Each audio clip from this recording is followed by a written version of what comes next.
সমসাময়িক প্রেক্ষাপটে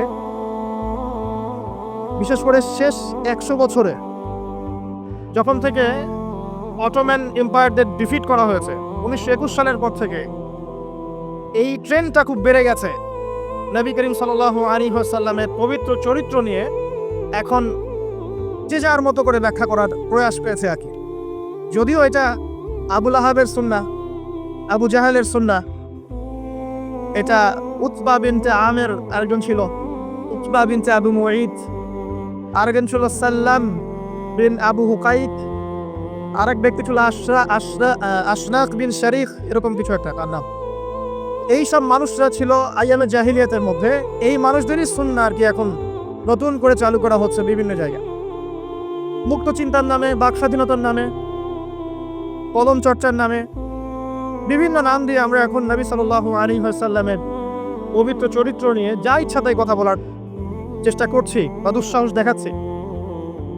তাব্বাত ইয়াদা আবি লাহাবি ওয়া তাব কি জন্য নাযিল হয়েছিল? নবী সাল্লাল্লাহু আলাইহি ওয়াসাল্লাম যখন সবাইকে সমবেত করে বলেছিলেন যে আমি যদি বলি তোমাদেরকে এই পাহাড়ের পিছনে 70 দল অপেক্ষা করছে, তোমরা কি আমার কথা বিশ্বাস করবে? সবাই বলেছিল যে আমরা তোমাকে আল আমিন বা সত্যবাদী বলে জানি, অবশ্যই তোমার কথা বিশ্বাস করব। তখন তিনি বলেছিলেন কুলু লা ইলাহা ইল্লাল্লাহ তুফলিহুন, তোমরা শুধু বলো লা ইলাহা ইল্লাল্লাহ, আল্লাহ ছাড়া কোনো ইলাহ নেই, তোমরা সফল হয়ে যাবে। এটা আইয়ামে জাহিলিয়াতের কথা। আবু লাহাব তালি দিয়েছিল, হাত দিয়ে তালি দিয়েছিল এবং ঢিল নিক্ষেপ করেছিল, নবী সাল্লাল্লাহু আলাইহি ওয়াসাল্লামকে কষ্ট দিয়েছিল। আল্লাহ পাক সূরা নাযিল করেছেন তাব্বাত ইয়াদা আবি লাহাবি ওয়া তাব, ধ্বংস হোক আবু লাহাবের 2 হাত এবং সে নিজেও ধ্বংস হোক। কিয়ামত পর্যন্ত এই পৃথিবীতে যদি একটা মুসলিমও বেঁচে থাকে এবং সে যদি কোরআন পড়তে জানে, সে আবু লাহাবকে এই সূরা পড়ার মধ্য দিয়ে অভিশাপ দিবে ইনশাআল্লাহ তাআলা। এটা নবী সাল্লাল্লাহু আলাইহি ওয়াসাল্লামের শান, তার মর্যাদা। সে শুধু একবার বলেছে হাততালি দিয়ে, এই কথা বলার জন্য আমাদেরকে ডেকেছিলে? এই কথা বলার জন্য আমাদেরকে ডেকেছ? আমরা আমাদের বাপ দাদাদেরকে, তাদের ইলাহকে ত্যাগ করে তোমার এক আল্লাহ বিশ্বাস করব, এই জন্য ডেকেছ? ঢিল নিক্ষেপ করেছিল, গালি দিয়েছিল। তার আপন চাচা নবী সাল্লাল্লাহু আলাইহি ওয়াসাল্লামের আপন চাচা, আল্লাহ পাক আয়াত নাযিল করলেন আবু লাহাব ধ্বংস হোক, এবং সে নিজেও মা আগনা আনহু মালুহু ওয়া মা কাসাব, তার এই সম্পদ এবং সে যা অর্জন করেছে পৃথিবীতে, এগুলো কোনোই কাজে আসবে না। সায়াসলা নারান যাতা লাহাব, শীঘ্রই অচিরেই সে প্রবেশ করবে এমন আগুনে যে আগুন লাল অগ্নিশিখা নির্বাপিত করছে। সাথে ওয়ামরাতুহু, তার স্ত্রীও, হাম্মালাতাল হাতাব, যে কিনা কি করত? হাম্মালাতাল হাতাব, খড়কুটা বহন করত, নবী সাল্লাল্লাহু আলাইহি ওয়াসাল্লামের আঙ্গিনায় ফেলত। ফি জিদিহা হাবলুম মিন মাসাদ, তার গলায় থাকবে খেজুর কাটানো রশি, এটাতে আযাব দেওয়া হবে নাউযুবিল্লাহ। কিয়ামত পর্যন্ত যত মানুষ বেঁচে থাকবে মুসলিম, যারা কোরআন পড়বে, ছোট হোক বড় হোক, ধনী গরিব, সাদা কালো, যে কোনো জায়গার, যে কোনো জাতির, যে কোনো বর্ণের, যে কোনো রঙের, আবু লাহাবকে সে কিয়ামত পর্যন্ত গালি দিতে থাকবে। এটা আল্লাহ পাকের বিচার। আর পরকালে তো তার জন্য যন্ত্রণাদায়ক শাস্তি অপেক্ষা করছে। আরেকজন ব্যক্তি ছিল যার নাম উতাইবা, এ আবু লাহাবেরই ছেলে। একদিন নবী সাল্লাল্লাহু আলাইহি ওয়াসাল্লামকে সে গিয়ে বলছে ওয়ান নাজমি ইযা হাওয়া, এই সূরার এই প্রথম দিকের আয়াতগুলো আমি বিশ্বাস করি না। এক পর্যায়ে নবী সাল্লাল্লাহু আলাইহি ওয়াসাল্লামের সাথে বাকবিতণ্ডা করতে লাগলো। আমাদের নবী যেটা তর্ক করতেন না, স্বল্পভাষী, মিষ্টি ভাষী, নরম মানুষ ছিলেন, তর্ক করতেন না, নিজে কাউকে কখনো একটা খাপ্পড়ও দেননি, এমন মানুষ ছিলেন। তো সেই মানুষটাকে সে মুখে থুতু নিক্ষেপ করেছিল, তবে এই থুতুটা তার মুখ পর্যন্ত পৌঁছে নাই, আল্লাহ পাক পৌঁছাতে দেননি।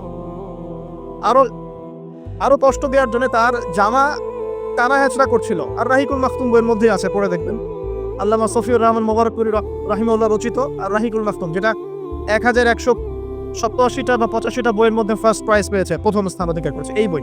এখানেই লেখা আছে নবী সাল্লাল্লাহু আলাইহি ওয়াসাল্লাম কষ্ট পেয়েছিলেন। কষ্টে তখন তিনি বলেছেন আল্লাহর কাছে, ওই মুহূর্তে বলেছেন, আল্লাহ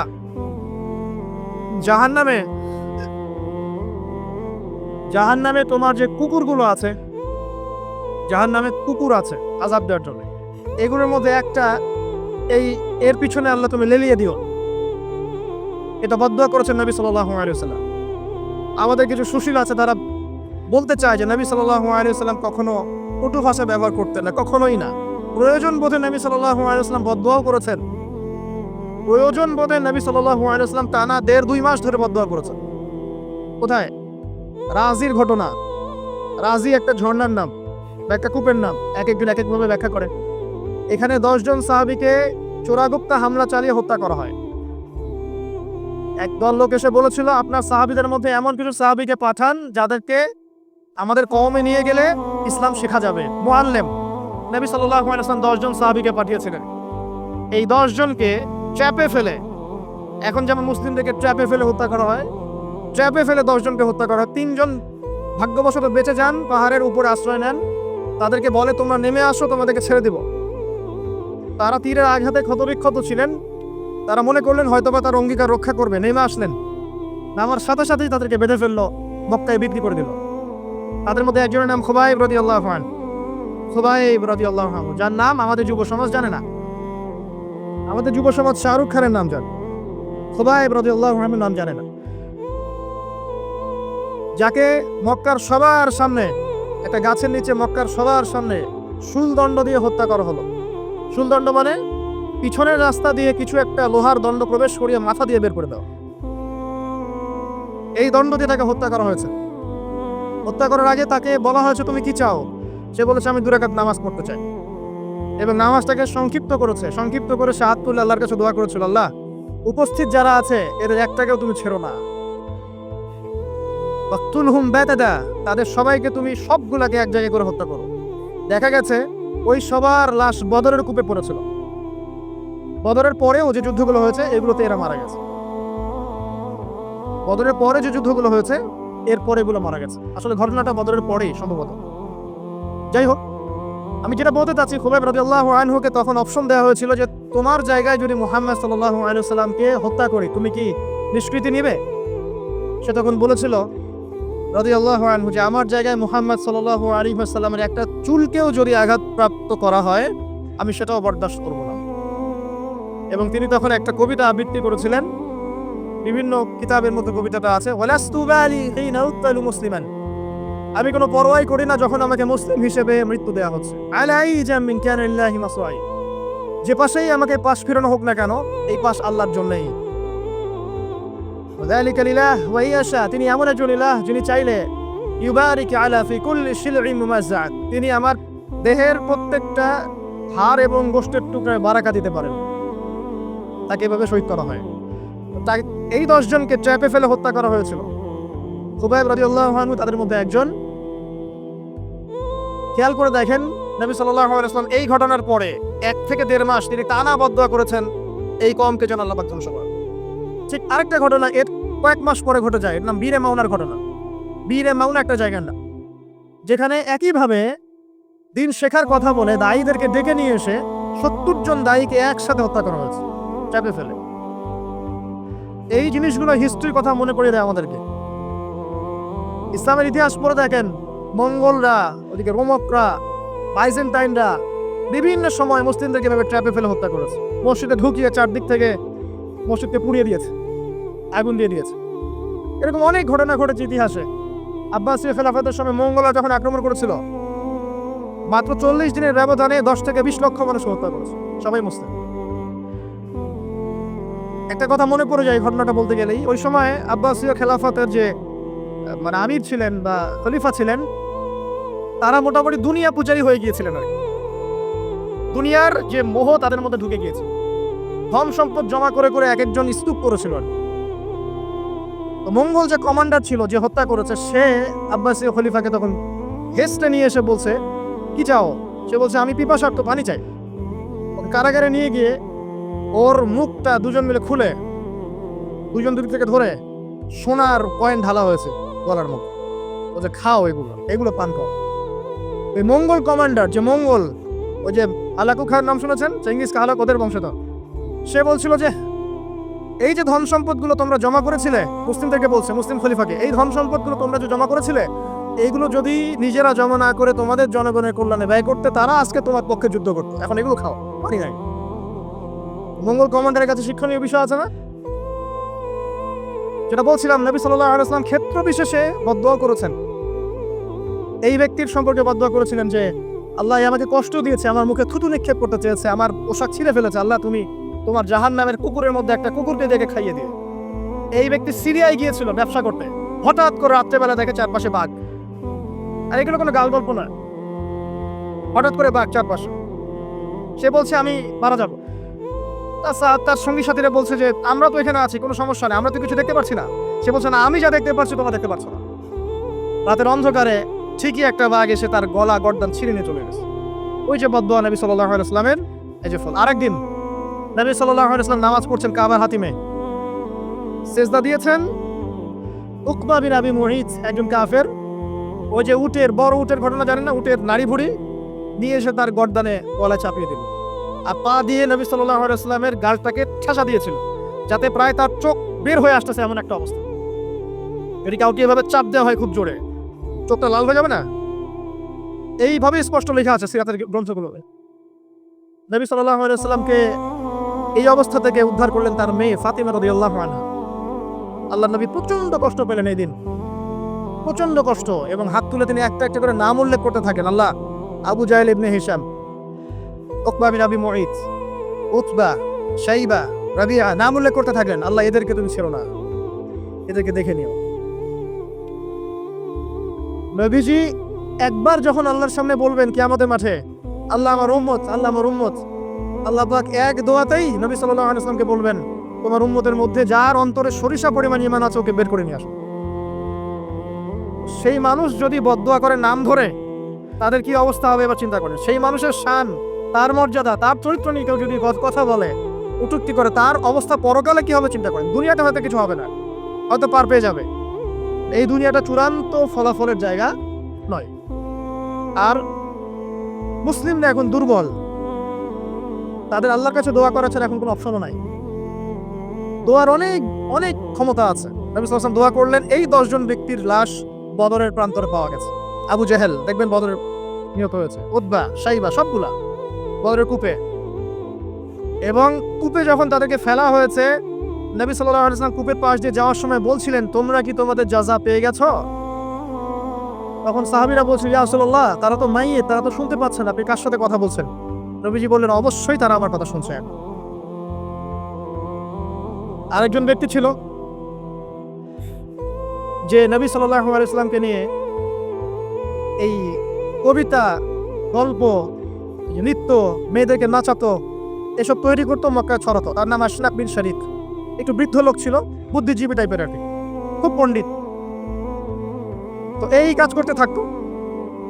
নবী করিম সাল্লাল্লাহু আলাইহি ওয়াসাল্লাম বদদুয়া করেছিলেন, প্লেগ, বসন্ত, গায়ে পচন ধরার মধ্য দিয়ে লোকের মৃত্যু হয়েছে। আরো আছে, বলতে গেলে অনেক সময় চলে যাবে, আপনাদের খুব সময় খুব শর্ট। আমি অন্য টপিকে যেতে চাচ্ছি। আর আমি বলতে চাচ্ছি, এই আইয়ামে জাহেলিয়াত থেকে এটা চলে আসছে। নবী করিম সাল্লাল্লাহু আলাইহি ওয়াসাল্লামকে জীবিত অবস্থায় এই 23 বছরে মোট 16 বার হত্যা করার চেষ্টা করা হয়েছে। কতবার? এবং তাকে এই 23 বছরের নববী জীবনে প্রায় 15টা গালি খেতে হয়েছে। সাহের, জাদুকর, কাযযাব, মহামিথ্যাবাদী, ফারিকুল জামাত বিভক্তকারী, ঐক্য বিনষ্টকারী, অনেক কথা শুনতে হয়েছে, 15টার মতো। কাবা ঘরে যখন তিনি তাওয়াফ করছেন মক্কা বিজয়ের পর, তখনও তাকে চোরাগুপ্ত হামলা চালিয়ে হত্যা করার চেষ্টা করা হয়েছে। তিনি বসে আছেন, তার সামনে তরবারি নিয়ে গেছে, আল্লাহ ওহীর মাধ্যমে জানিয়ে দিয়েছেন, তিনি বলেছেন, তরবারি কি জন্য এনেছো? আমাকে হত্যা করার জন্য। সাথে সাথে সে মুসলিম হয়েছে।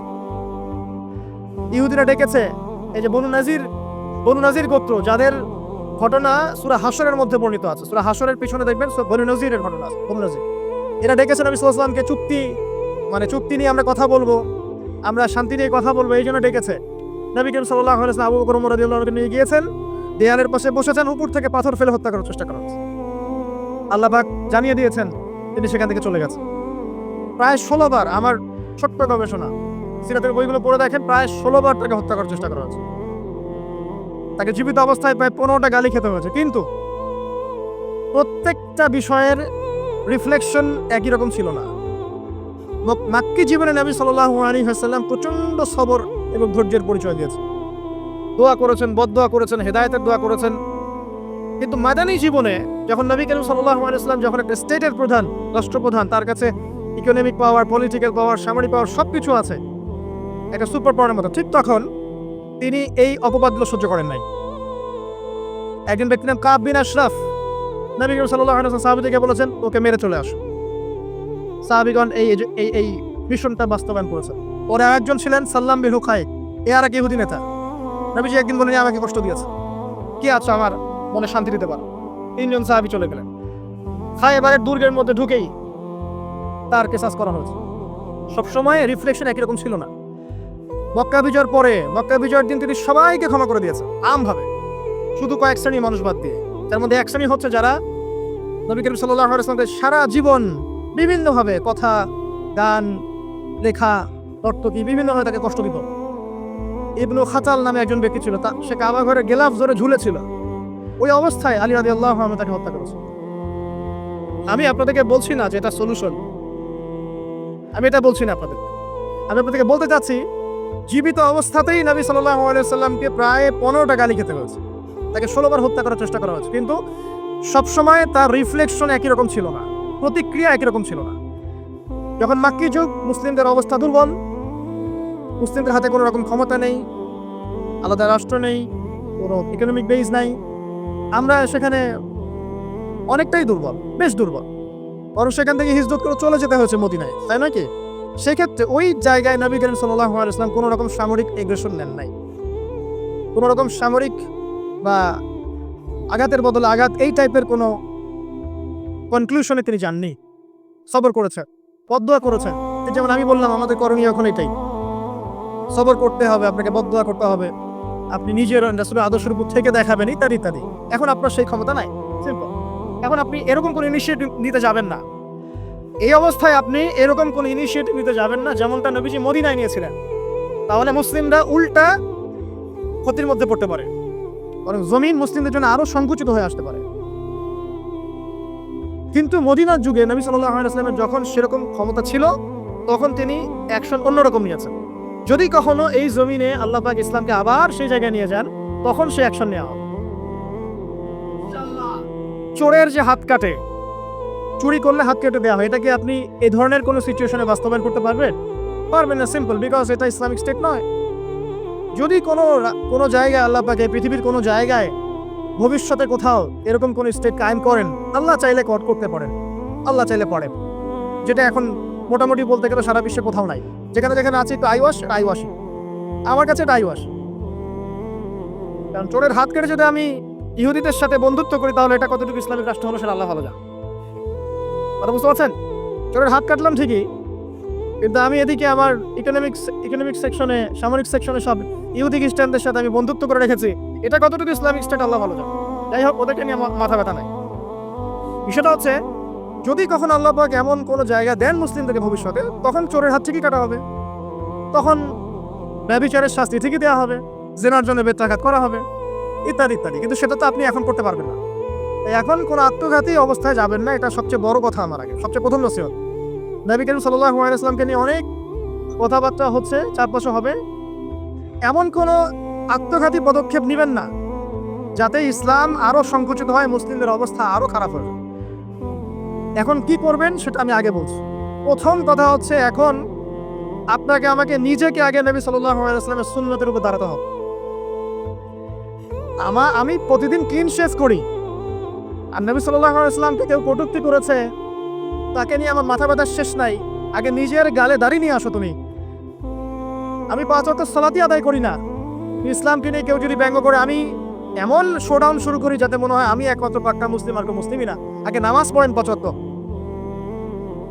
নবীর সুন্নাহগুলো নিজের উপর আগে ইমপ্লিমেন্ট করেন, নিজের উপর আগে বাস্তবায়ন করেন। সবার আগে এটা কাজ আমাদের। দ্বিতীয় কাজ কি? নিজের পরিবারের মধ্যে ইসলামের নবী সাল্লাল্লাহু আলাইহি ওয়াসাল্লামের যে সুন্নাহগুলো সেটা বাস্তবায়ন করা। এটা এখানে তো কেউ আপনাকে চাপ প্রয়োগ করছে না। আপনি চাইলে আপনার পরিবারটাকে ইসলামিক পরিবার হিসেবে গড়ে তুলতে পারেন। এটা আপনার প্রথম দায়িত্ব, প্রথম দিকে কাজ। নবীর সুন্নাহর উপর থেকে মানুষকেও সুন্নাহর দিকে ডাকা, এটা কাজ। নবীর আদর্শে নিজে আগে এস্টাবলিশ হয়ে দেখানো যে এটাই নবীর সুন্নাহ।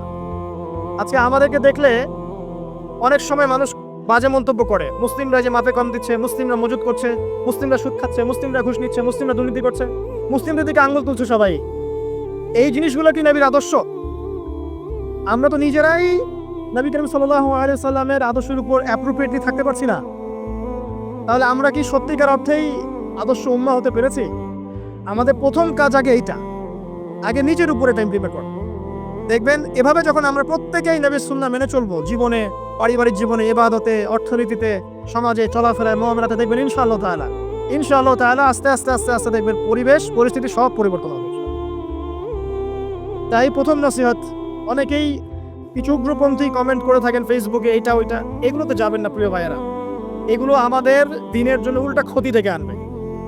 এবং যারা ইচ্ছাকৃতভাবে মুসলিমদেরকে উস্কায়, তারা চায় যে মুসলিমরা এমন কোনো কাজ করুক যাতে তারা মুসলিমদেরকে ডমিনেট করার কোনো সুযোগ খুঁজে পায়। আত্মঘাতী কোনো পদক্ষেপে যাবেন না, এটা আমার প্রথম নসিহত।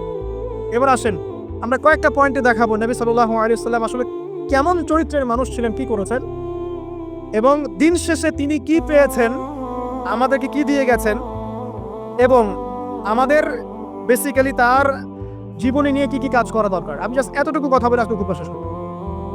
আমি একটা পয়েন্ট দিয়ে শুরু করছি। 1 নাম্বার, দেখ, নবী করিম সাল্লাল্লাহু আলাইহি সাল্লাম যে সমাজে ছিলেন, আইয়ামে জাহিলিয়াত বলি না আমরা, কেন বলি? কারণ সেখানে জাহিলি কাজ হতো। এই তো জাহিলি কাজ মানে অজ্ঞতাপূর্ণ কাজ, মূর্খতাপূর্ণ কাজ।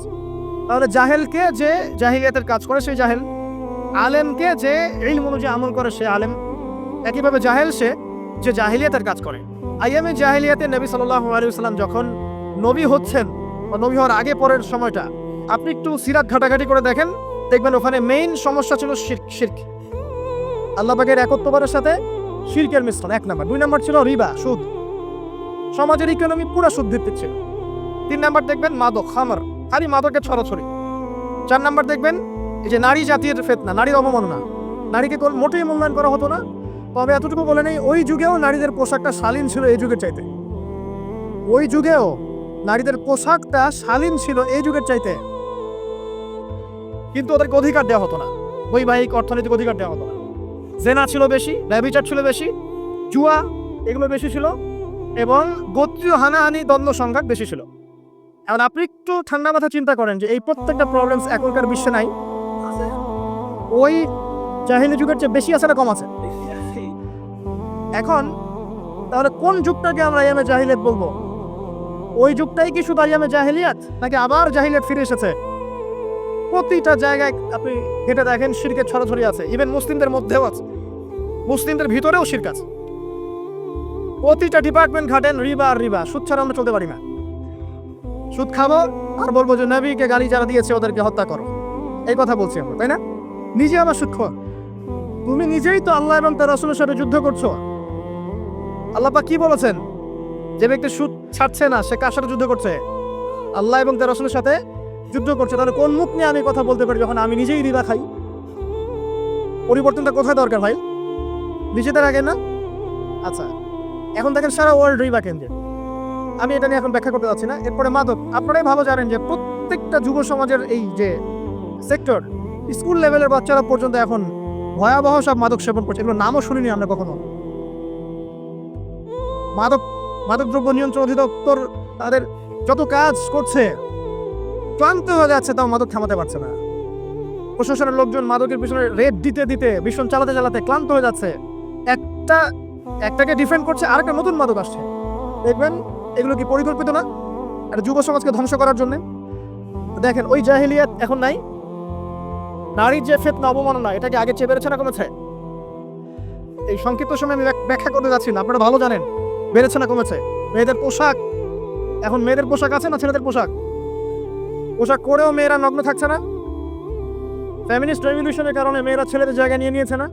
সমাজে জেনা বেড়েছে, পরকীয়া বেড়েছে, ধর্ষণ বেড়েছে। এর বিপক্ষে পশ্চিমারা কোনো সমাধান দিতে পেরেছে? নবী সাল্লাল্লাহু আলাইহি ওয়াসাল্লামের বহু বিবাহ নিয়ে যারা কথা বলে, তাদের দেশে 91% মেয়ে ধর্ষণের, 91% যে রেপ হয়, 100% রেপের মধ্যে 91% মহিলা, এবং যাদের বয়স 20 বছরের কম, 18 বছরের কম, 18 বছরের কম প্রায় 46% সম্ভবত আমি দেখলাম মেয়ে রেপের শিকার হয়েছে। ওই সভ্যতায় যারা আমাদেরকে শিখায় যে ইসলামে বহুবিবাহ কেন, নবী সাল্লাল্লাহু আলাইহি ওয়াসাল্লাম এতগুলো বিয়ে করেছেন, তারা শিখায়। বাদ দেন, ওইদিকে আমি যাচ্ছি না। মূল কথা বলছি যে এই জাহিলিয়াতের সমাজটাকে নবী সাল্লাল্লাহু আলাইহি ওয়াসাল্লাম পরিবর্তন করেছিলেন কিনা? কত বছরের মধ্যে? মাত্র 23। আমাকে একটা সমাজবিজ্ঞানী দেখান, একটা রাজনৈতিক নেতা দেখান, একটা অর্থনীতিবিদ দেখান, একটা দার্শনিক দেখান, একজন মহামানব দেখান, একটা লিডার দেখান যে মাত্র 23 বছরের ব্যবধানে পুরো আইয়ামে জাহিলিয়াতকে এমনভাবে পরিবর্তন করেছেন যে মক্কা বিজয়ের পরে না মক্কায় কোনো শিরক আছে, না কোনো সুদ আছে, না কোনো মাদক আছে, না কোনো নারীর হেনস্থা অবমাননা আছে, না বেপর্দা অশ্লীলতা আছে, না জেনা আছে, না ব্যভিচার আছে, না গোত্রীয় হানাহানি দ্বন্দ্ব আছে। একটা মানুষ দেখেন সারা বিশ্বে। চরিত্র কি নিয়ে গঠিত হয়? শুধু কি বিবাহ কেন্দ্রিক বিষয় নিয়েই চরিত্র গঠিত? মানুষের চরিত্র বলতে আমরা কি বুঝি? তার কথা, তার কাজ, তার আকীদা, তার আচরণ, তার ইবাদত, তার মুআমালাত, তার সামাজিক ব্যাপার স্যাপার, তার সিরাতুর রাহিম, তার সমাজ জ্ঞান, তার অর্থনীতির জ্ঞান, তার পলিটিক্যাল জ্ঞান, সবকিছু মিলেই তো একটা মানুষের ক্যারেক্টার। যখনই ক্যারেক্টারের প্রশ্ন আসে নবী সাল্লাল্লাহু আলাইহি ওয়াসাল্লামকে নিয়ে সরাসরি চলে যায় বিবাহ। কারণ আর কোনো সেক্টর নাই ক্যারেক্টার নিয়ে আলোচনা করার। ওগুলো তো ডিফেন্ড করাই যাবে। যাদের সাথে এই পর্যন্ত বাসে বসেছেন তারা তো আর ওই বিষয়গুলো বোঝে না যে কোন জ্ঞান দিয়ে এই ইন্টারনালি ব্লাইন্ড সেকুলার প্রজন্মকে ডিফেন্ড করা যায়। তারা তো ইসলামিক বিষয়গুলো শুধু উপস্থাপন করবে, বাইরের বিষয়গুলো আনতে পারছে না। সো একটা মানুষের চরিত্র কত মহান হলে স্বয়ং আল্লাহ পাক তাকে বলতে পারেন ইন্নাকা লাআলা খুলুকিন আযীম, নিশ্চয় আপনি মহান চরিত্র অধিকারী। আল্লাহ পাক বলছেন। নবী সাল্লাল্লাহু আলাইহি ওয়াসাল্লামের 23 বছর সময় লেগেছে এগুলো পরিবর্তন করে সম্পূর্ণ আলোকিত একটা ইসলামী সমাজ প্রতিষ্ঠা করতে। একটা পয়েন্ট বললাম, তার চরিত্র আপনি বুঝে নেন, তার ক্যাপাবিলিটি বুঝেন, তার ব্যক্তিত্ব বোঝেন, তার গায়রত বোঝেন, তার শান মর্যাদা বোঝেন। 2 নাম্বার দেখেন, 2 নাম্বার পয়েন্ট, নবীজি যখন নবী হননি তার আগ থেকেও তিনি চেষ্টা করতেন সমাজ পরিবর্তন করতে, হিলফুল ফিজর তৈরি করেছিলেন ইত্যাদি। 40 বছর বয়সে যখন ওহী আসলো, কি আসলো? আল কোরআন এবং তার ব্যাখ্যা সুন্নাহ। এই কোরআন এবং সুন্নাহকে কাজে লাগিয়ে, এর শিক্ষা দিয়ে, এর জ্ঞানটাকে প্রচার করে, মানুষের মধ্যে জ্ঞানটাকে ইনস্টল করে নবী সাল্লাল্লাহু আলাইহি ওয়াসাল্লাম পুরো সমাজটাকে সংস্কার করলেন। তাহলে যে জ্ঞানতাত্ত্বিক বিপ্লব, আমরা যেটা কথা বলি জ্ঞানতাত্ত্বিক বিপ্লব, জ্ঞানের রেভলিউশন, জ্ঞান নিয়ে কথা বলা, শিক্ষা দেওয়া, শিক্ষার মাধ্যমে অজ্ঞতার অন্ধকার দূর করা, কে সবার আগে করেছে এই 1400 বছর হিস্ট্রিতে? যারা এখন আমাদেরকে সায়েন্টিফিক এবং টেকনোলজিক্যাল জ্ঞানের কথা বলে, ওই পশ্চিমা সভ্যতায়, তারা কতদিন হলো সভ্য হয়েছে? কতশো বছর আগে সেখানে ফরাসি বিপ্লব হয়েছে। কত শতাব্দী হলো সেখানে সায়েন্টিফিক এবং টেকনোলজিক্যাল রেভলিউশনগুলো হয়েছে? 100-200 বছর, সর্বোচ্চ 300 বছর। 1400 বছর আগে নবী সাল্লাল্লাহু আলাইহি ওয়াসাল্লাম ইকরা দিয়ে জ্ঞানের রেভলিউশন করেছে। সাহাবীদেরকে জ্ঞান শিক্ষা দিয়েছেন। কোন জ্ঞান? অভ্রান্ত সত্যের উৎস, ওয়াহির জ্ঞান। ও যে জ্ঞান শিখাচ্ছে সেটা কি? বস্তুবাদী জ্ঞান। এখানে পরকাল নাই, এখানে আপনার জিন নাই, মালায়েকা নাই, বেহেশত নাই, জান্নাত নাই, জাহান্নাম নাই, হিসাব নাই, মিজান ফসল কিছু নাই, ঈশ্বর নাই, গডলেস এডুকেশন সিস্টেম। ওদের ভাষায় গড বলেছে, এটা নিয়ে আবার বিতর্কিত করেন না। কথা বলতেও ভয় পাই, আমি না জানি। আর আমি মুসলিমদেরকে বেশি ভয় পাই, কারণ তারাই বিতর্কিত করতে বেশি পছন্দ করে। গডলেস বলতে বুঝিয়েছি তাদের ভাষায় ঈশ্বরহীন একটা সিস্টেম। আমরা জ্ঞানের যে সিলসিলা দিয়েছি 1400 বছর আগে, ইকরা বিসমি রাব্বিকাল্লাযী খালাক দিয়ে, প্রত্যেকটা সাহাবী আবু বকর, ওমর, ওসমান, আলী থেকে শুরু করে একদম শেষ পর্যন্ত দেখবেন সবাই এই জ্ঞানের আলোয় আলোকিত হয়েই সমাজ পরিবর্তন করেছে। মক্কার 13 বছরে আমরা ছিলাম, একজন সাহাবী কি কোনো কাফেরের উপর হাত তুলেছিল? দেখাতে পারবেন? কোন কাফেরকে একজন সাহাবী হত্যা করেছে বা আঘাত করেছে বা থাপ্পড় দিয়েছে? বরং আপনি দেখবেন শত শত কাফের তারা মুসলিমদের সমসাময়িক প্রেক্ষাপটে, বিশেষ করে শেষ 100 বছরে যখন থেকে অটোম্যান এম্পায়ারদের ডিফিট করা হয়েছে 1921 সালের পর থেকে, এই ট্রেন্ডটা খুব বেড়ে গেছে। নবী করিম সাল্লাল্লাহু আলাইহি ওয়াসাল্লামের পবিত্র চরিত্র নিয়ে এখন যে যার মতো করে ব্যাখ্যা করার প্রয়াস পেয়েছে আর কি। যদিও এটা আবু লাহাবের সুন্নাহ, আবু জাহেলের সুন্নাহ, এটা উতবা বিনতে আমের আরেকজন ছিল, উতবা বিনতে আবু মুঈদ, আরেকজন ছিল সাল্লাম বিন আবু হুকাইত, আরেক ব্যক্তি ছিল আশরাক বিন শারিক, এরকম কিছু একটা নাম। এই সব মানুষরা ছিল আইয়ামে জাহিলিয়াতের মধ্যে। এই মানুষদেরই সুন্নাহ আর কি এখন নতুন করে চালু করা হচ্ছে বিভিন্ন জায়গায়, মুক্ত চিন্তার নামে, বাক স্বাধীনতার নামে, কলম চর্চার নামে, বিভিন্ন নাম দিয়ে আমরা এখন নবী সাল্লাল্লাহু আলাইহি ওয়াসাল্লামের পবিত্র চরিত্র নিয়ে যা ইচ্ছা তাই কথা বলার চেষ্টা করছি বা দুঃসাহস দেখাচ্ছি। তাব্বাত ইয়াদা আবি লাহাবি ওয়া তাব কি জন্য নাযিল হয়েছিল?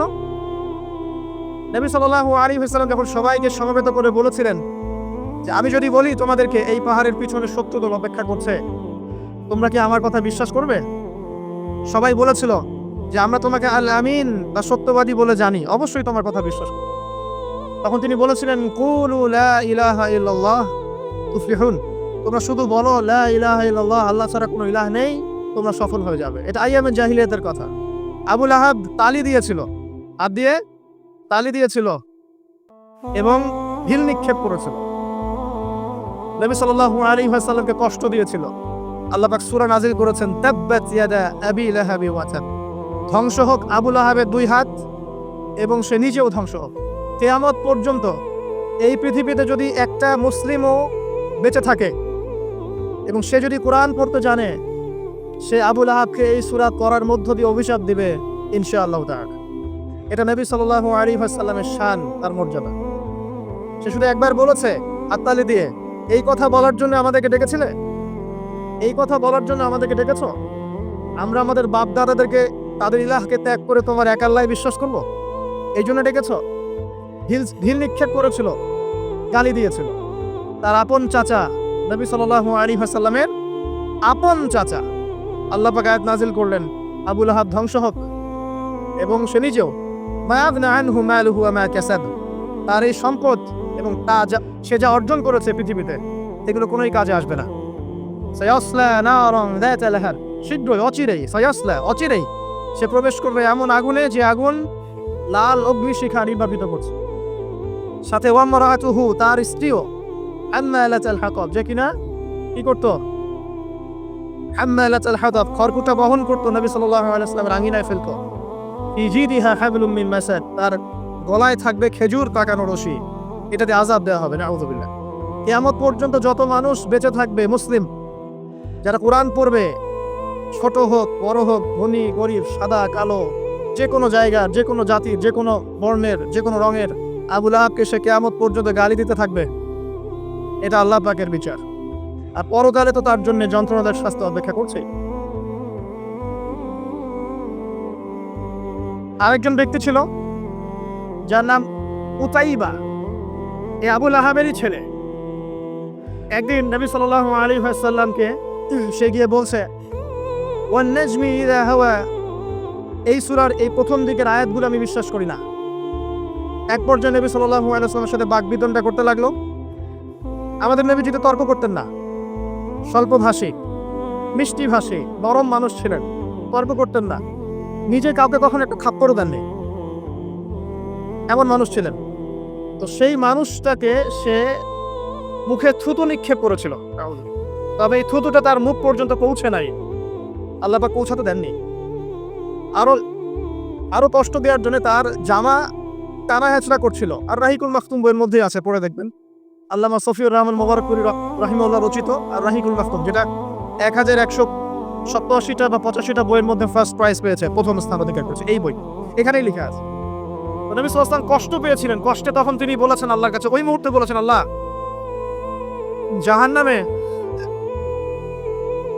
জাহান্নামে তোমার যে কুকুরগুলো আছে, জাহান্নামে কুকুর আছে আযাব দেওয়ার জন্য, এগুলোর মধ্যে একটা এর পিছনে আল্লাহ তুমি লেলিয়ে দিও।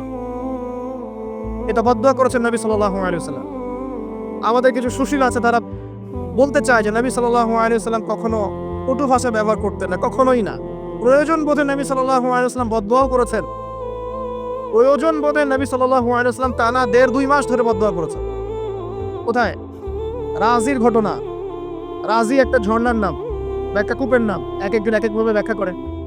এখানে 10 জন সাহাবীকে চোরাগুপ্তা হামলা চালিয়ে হত্যা করা হয়। একদল লোক এসে বলেছিল আপনার সাহাবীদের মধ্যে এমন কিছু সাহাবীকে পাঠান যাদেরকে আমাদের কওমে নিয়ে গেলে ইসলাম শেখা যাবে, মুআল্লিম। নবী সাল্লাল্লাহু আলাইহি ওয়াসাল্লাম 10 জন সাহাবীকে পাঠিয়েছিলেন। এই 10 জনকে ট্র্যাপে ফেলে, এখন যেমন মুসলিমদেরকে ট্র্যাপে ফেলে হত্যা করা হয়, ট্র্যাপে ফেলে 10 জনকে হত্যা করা হয়। 3 জন ভাগ্যবশত বেঁচে যান, পাহাড়ের উপরে আশ্রয় নেন, তাদেরকে বলে তোমরা নেমে আসো, তোমাদেরকে ছেড়ে দিব। তারা তীরের আঘাতে ক্ষতবিক্ষত ছিলেন। তারা মনে করলেন হয়তোবা তার অঙ্গীকার রক্ষা করবে, নেমে আসলেন। নামার সাথে সাথেই তাদেরকে বেঁধে ফেললো, মক্কায় বিক্রি করে দিল। তাদের মধ্যে একজনের নাম খুবাইব রাদিয়াল্লাহু আনহু। খুবাইব রাদিয়াল্লাহু আনহু, যার নাম আমাদের যুব সমাজ জানে না। আমাদের যুব সমাজ শাহরুখ খানের নাম জানে, খুবাইব রাদিয়াল্লাহু আনহুর নাম জানে না।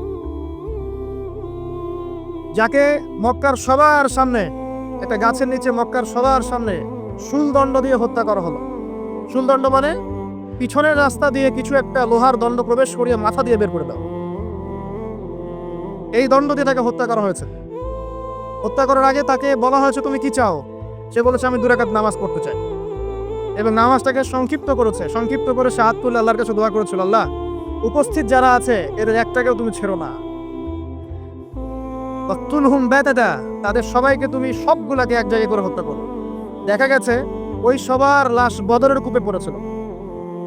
বদরের পরেও যে যুদ্ধগুলো হয়েছে এগুলোতে এরা মারা গেছে। বদরের পরে যে যুদ্ধগুলো হয়েছে এরপরে এগুলো মারা গেছে। আসলে ঘটনাটা বদরের পরেই সম্ভবত। যাই হোক, আমি যেটা বলতে চাচ্ছি, খুবাইব রাদিয়াল্লাহু আনহুকে তখন অপশন দেওয়া হয়েছিল যে তোমার জায়গায় যদি মুহাম্মদ সাল্লাল্লাহু আলাইহি ওয়াসাল্লামকে হত্যা করি তুমি কি নিষ্কৃতি নিবে? সে তখন বলেছিল রাদিয়াল্লাহু আনহু যে আমার জায়গায় মুহাম্মদ সাল্লাল্লাহু আলাইহি ওয়াসাল্লামের একটা চুলকেও যদি আঘাতপ্রাপ্ত করা হয় আমি সেটাও বরদাস্ত করব না। এবং তিনি তখন একটা কবিতা আবৃত্তি করেছিলেন, বিভিন্ন কিতাবের মধ্যে কবিতাটা আছে, ওয়ালাস্তু বালি হিনা উক্তালু মুসলিমান, আমি কোনো পরোয়াই করি না যখন আমাকে মুসলিম হিসেবে মৃত্যু দেওয়া হচ্ছে। আলাই জামিন কানিল্লাহি মাসরাই, যে পাশেই আমাকে পাশ ফিরানো হোক না কেন এই পাশ আল্লাহর জন্যই। ওয়াযালিকা লিল্লাহ ওয়া ইয়াশা, তিনি এমন একজন ইলাহ যিনি চাইলে ইউবারিক আলা ফি কুল্লি শিলইন মুমাজ্জাআত, তিনি আমার দেহের প্রত্যেকটা হাড় এবং গোশতের টুকরায় বারাকা দিতে পারেন। তাকে এভাবে শহীদ করা হয়। তাই এই 10 জনকে ট্র্যাপে ফেলে হত্যা করা হয়েছিল। খুবাইব রাদিয়াল্লাহু আনহু তাদের মধ্যে একজন। খেয়াল করে দেখেন, নবী সাল্লাল্লাহু আলাইহি ওয়াসাল্লাম এই ঘটনার পরে 1 থেকে 1.5 মাস তিনি টানা বদদুয়া করেছেন এই কওমকে যেন আল্লাহ পাক ধ্বংস করেন। ঠিক আরেকটা ঘটনা এর কয়েক মাস পরে ঘটে যায়, এর নাম বীরে মাউনার ঘটনা। বীরে মাউনা একটা জায়গার নাম, যেখানে একইভাবে দিন শেখার কথা বলে দায়ীদেরকে ডেকে নিয়ে এসে 70 জন দায়ীকে একসাথে হত্যা করা হয়েছে চাপে ফেলে। এই জিনিসগুলো হিস্ট্রির কথা মনে পড়িয়ে দেয় আমাদেরকে। ইসলামের ইতিহাস পড়ে দেখেন, মঙ্গলরা, ওদিকে রোমকরা, বাইজেন্টাইনরা বিভিন্ন সময় মুসলিমদেরকে এভাবে ট্র্যাপে ফেলে হত্যা করেছে। মসজিদে ঢুকিয়ে চারদিক থেকে মসজিদকে পুড়িয়ে দিয়েছে, আগুন দিয়ে দিয়েছে। এরকম অনেক ঘটনা ঘটেছে ইতিহাসে। আব্বাসীয় খেলাফতের সময় মঙ্গলরা যখন আক্রমণ করেছিল মাত্র 40 দিনের ব্যবধানে 10 থেকে 20 লক্ষ মানুষ হত্যা করেছে, সবাই মুসলিম। একটা কথা মনে পড়ে যায় ঘটনাটা বলতে গেলেই, ওই সময় আব্বাসীয় খেলাফতের যে মানে আমির ছিলেন বা খলিফা ছিলেন তারা মোটামুটি দুনিয়া পূজারী হয়ে গিয়েছিলেন আর কি। দুনিয়ার যে মোহ তাদের মধ্যে ঢুকে গিয়েছে। ধন সম্পদ জমা করে করে এক একজন স্তূপ করেছিল। মঙ্গল যে কমান্ডার ছিল যে হত্যা করেছে সে আব্বাসীয় খলিফাকে তখন হেস্টে নিয়ে এসে বলছে কি চাও? সে বলছে আমি পিপাসার্থ, পানি চাই। কারাগারে নিয়ে গিয়ে ওর মুখটা দুজন মিলে খুলে দুজন দূর থেকে ধরে সোনার কয়েন ঢালা হয়েছে গলার মধ্যে। বলছে খাও, এগুলো পান খাও। ওই মঙ্গল কমান্ডার যে মঙ্গল, ওই যে হালাকু খার নাম শুনেছেন, চেঙ্গিস খান ওদের বংশধর, সে বলছিল যে এই যে ধন সম্পদগুলো তোমরা জমা করেছিলে, মুসলিমদেরকে বলছে, মুসলিম খলিফাকে, এই ধন সম্পদগুলো তোমরা যে জমা করেছিলে এইগুলো যদি নিজেরা জমা না করে তোমাদের জনগণের কল্যাণে ব্যয় করতে, তারা আজকে তোমার পক্ষে যুদ্ধ করতো। এখন এগুলো খাও, পানি নাই। মঙ্গল কমান্ডারের কাছে শিক্ষণীয় বিষয় আছে না? যেটা বলছিলাম, নবী সাল্লাল্লাহু আলাইহি ওয়াসাল্লাম ক্ষেত্র বিশেষে বদদুয়া করেছেন। এই ব্যক্তির সম্পর্কে বদদুয়া করেছিলেন যে আল্লাহ আমাকে কষ্ট দিয়েছে, আমার মুখে থুতু নিক্ষেপ করতে চেয়েছে, আমার পোশাক ছিঁড়ে ফেলেছে, আল্লাহ তুমি তোমার জাহান্নামের কুকুরের মধ্যে একটা কুকুরকে দেখে খাইয়ে দিও। এই ব্যক্তি সিরিয়ায় গিয়েছিল ব্যবসা করতে, হঠাৎ করে রাত্রেবেলা দেখে চারপাশে বাঘ। আর এগুলো কোনো গাল গল্প না, হঠাৎ করে বাঘ চারপাশে। সে বলছে আমি মারা যাবো। তার সঙ্গী সাথীরা বলছে যে আমরা তো এখানে আছি, কোনো সমস্যা নেই, আমরা তো কিছু দেখতে পাচ্ছি না। সে বলছে না, আমি যা দেখতে পাচ্ছি তোমরা দেখতে পাচ্ছ না। রাতের অন্ধকারে ঠিকই একটা বাঘ এসে তার গলা গর্দান ছিঁড়ে নিয়ে চলে গেছে। ওই যে বদদুয়া নবী সাল্লাল্লাহু আলাইহি ওয়াসাল্লামের এই যে ফল। আরেকদিন নবী সাল্লাল্লাহু আলাইহি ওয়াসাল্লাম নামাজ পড়ছেন কাবার হাতিমে, সিজদা দিয়েছেন। উকবা বিন আবি মুঈত একজন কাফের, ওই যে উটের বড় উটের ঘটনা জানেন না, উটের নাড়ি ভুড়ি নিয়ে এসে তার গর্দানে গলায় চাপিয়ে দিল। আর পা দিয়ে নবী সাল্লাল্লাহু আলাইহি ওয়াসাল্লামের গালটাকে ঠেসা দিয়েছিল, যাতে প্রায় তার চোখ বের হয়ে আসতেছে এমন একটা অবস্থা। যদি কাউকে এভাবে চাপ দেওয়া হয় খুব জোরে, চোখটা লাল হয়ে যাবে না? এইভাবে স্পষ্ট লেখা আছে সিরাতের গ্রন্থগুলোতে। নবী সাল্লাল্লাহু আলাইহি ওয়াসাল্লামকে এই অবস্থা থেকে উদ্ধার করলেন তার মেয়ে ফাতিমা রাদিয়াল্লাহু আনহা। আল্লাহ নবী প্রচন্ড কষ্ট পেলেন এই দিন, প্রচন্ড কষ্ট, এবং হাত তুলে তিনি একটা একটা করে নাম উল্লেখ করতে থাকেন। আল্লাহ, আবু জাহেল ইবনে হিশাম, উকবা বিন আবি মুঈত, উতবা, শাইবা, রাবিয়া, নাম উল্লেখ করতে থাকেন। আল্লাহ, এদেরকে তুমি ছেড়ো না, এদেরকে দেখে নিও। নবীজি একবার যখন আল্লাহর সামনে বলবেন কিয়ামতের মাঠে, আল্লাহ আমার উম্মত, আল্লাহ আমার উম্মত, আল্লাহ পাক এক দোয়াতেই নবী সাল্লাল্লাহু আলাইহি ওয়াসাল্লামকে বলবেন, তোমার উম্মতের মধ্যে যার অন্তরে সরিষা পরিমাণ ঈমান আছে ওকে বের করে নিয়ে আসো। সেই মানুষ যদি বদদোয়া করে নাম ধরে, তাদের কি অবস্থা হবে এবার চিন্তা করেন। সেই মানুষের শান, তার মর্যাদা, তার চরিত্র নিয়ে কেউ যদি কথা বলে, কটূক্তি করে, তার অবস্থা পরকালে কি হবে চিন্তা করেন। দুনিয়াতে হয়তো কিছু হবে না, হয়তো পার পেয়ে যাবে, এই দুনিয়াটা চূড়ান্ত ফলাফলের জায়গা নয়। আর মুসলিমরা এখন দুর্বল, তাদের আল্লাহর কাছে দোয়া করা ছাড়া এখন কোনো অপশনও নাই। দোয়ার অনেক অনেক ক্ষমতা আছে। নবী সাল্লাল্লাহু আলাইহি ওয়াসাল্লাম দোয়া করলেন, এই 10 জন ব্যক্তির লাশ বদরের প্রান্তরে পাওয়া গেছে। আবু জাহেল দেখবেন বদরের নিহত হয়েছে, উতবা, শাইবা, সবগুলা বদরের কূপে। এবং কূপে যখন তাদেরকে ফেলা হয়েছে, নবী সাল্লাল্লাহু আলাইহি ওয়াসাল্লাম কূপের পাশ দিয়ে যাওয়ার সময় বলছিলেন, তোমরা কি তোমাদের জাযা পেয়ে গেছো? তখন সাহাবীরা বলছিল, ইয়া রাসূলুল্লাহ, তারা